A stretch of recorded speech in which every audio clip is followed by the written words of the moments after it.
You guys, I am heading to my first Reiki appointment experience, and this originated in Japan, I believe, and it's a healing technique, and it's through touch and light and just the aura that you walk around with, I believe. I'm going to learn more heading in, but I'm at Keating Physical Therapy in Cranford, and I was referred to this by one of my TTC, or Trying to Conceive sisters, who came here and had a life-changing experience. And I truly believe that you need these types of things to keep you going, to believing in some sort of a higher power, whether you're religious or not, to fight for your dreams. And that's what I'm doing. I'm here to surrender, in a way, to surrender my thoughts, to be open to becoming a mom, to fight for our little 12 fertilized eggs that are trying to survive right now. I'm honestly already getting emotional because tomorrow we find out the news of how many out of our 12 made it and survived to day 5 to be biopsied. And it's emotional because I don't want to have to go through what we went through again. And I want this to be our happy ending. And I feel like I need to continue to work on my mental space to not give up and to give me a little more hope and to just keep doing proactive things to fight for what we want. And that's babies and that's parenthood. So, okay, I'm heading in. Hopefully I can get some footage and I'll keep you posted. Wow. I feel like I need to hop on here right after my appointment because everything is fresh and very real, and that was very powerful. And you know, I've worked really hard to be open to meditation and to relaxation, and I'm busy on the go. I am very regimented, very task oriented, so sometimes it is hard for me to take a moment to decompress and to shut down and to be calm and not have something to do. And you know, I've really worked on my yoga practice with Gina and Aluem in Cranford, and they've helped me take moments for myself. And now this Reiki came up through a couple people, so I knew it was time. And the first thing that came up was guilt, anger, and shame.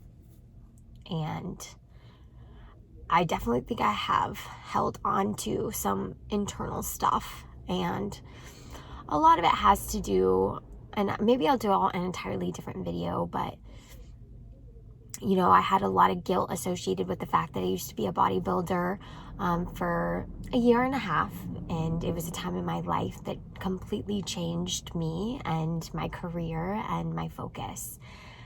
And at the time, being lean was my number one thing, and being the best. And, you know, I did get so lean to the point where I lost my period. And this was before my husband and I started trying to conceive. But when we started trying to have a baby, you obviously need your cycle.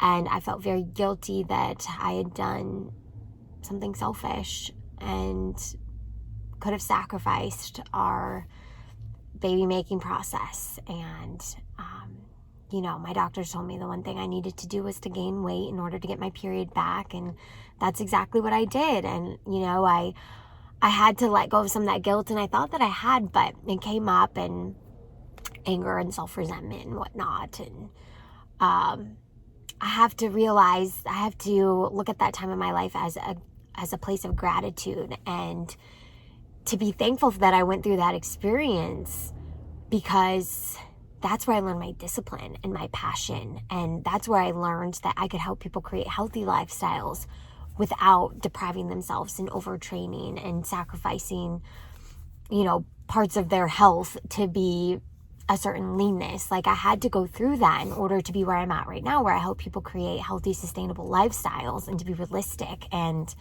to be healthy from the inside out, not just so focused on aesthetics.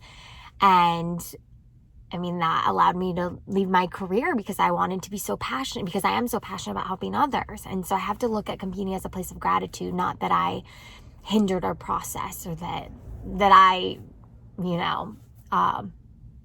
triggered our miscarriages or the fact that we haven't been able to carry full term. So that came up. And then, this is getting long, but the most beautiful meditation practice we did.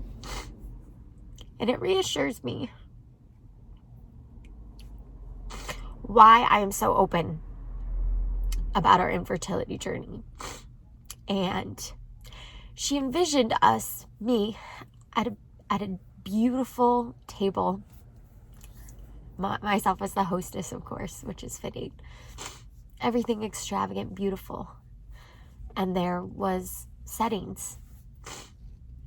And I could envision my husband next to me and a light above the table. And a chandelier, if I was visual, which I am. But that light didn't end, it just kept going up and up and up. And it was coming from somewhere beautiful and heavenly. And then all of a sudden, the placements kept growing and growing and growing at the table, the settings, beyond what I could have ever imagined. That there wasn't just my husband and I or a handful of settings. It kept going and going and going, and it was opening the door and invitation to so many people. And that showed her that it was an abundance mindset, that us going through what we've been through, yes, has been hard, but we've done the work and we have set the table. And now there are so many people that are there with us, cheering us on, and so many women and families that I am helping and that will continue to help through sharing our story, because it's a story of hope. It's a story of resiliency. It's a story of us making a difference and opening the conversation about infertility and pregnancy loss. And she said that this is just the beginning, that we are going to help so many more people, and those settings are just going to continue to grow, and that we just need to surrender because the hard work is done, and now we need to open our hearts and free ourselves from shame and guilt and anger, and to know that our baby or babies will be sitting at that table with us, along with so many other people. And that just gave me a lot of hope. So, okay, so this definitely had an impact because I've been talking for 6 minutes. But again, I think Reiki is one of those things that is so powerful, and it has a lot of meaning, but you have to be open to accepting that and learning and growing and evolving.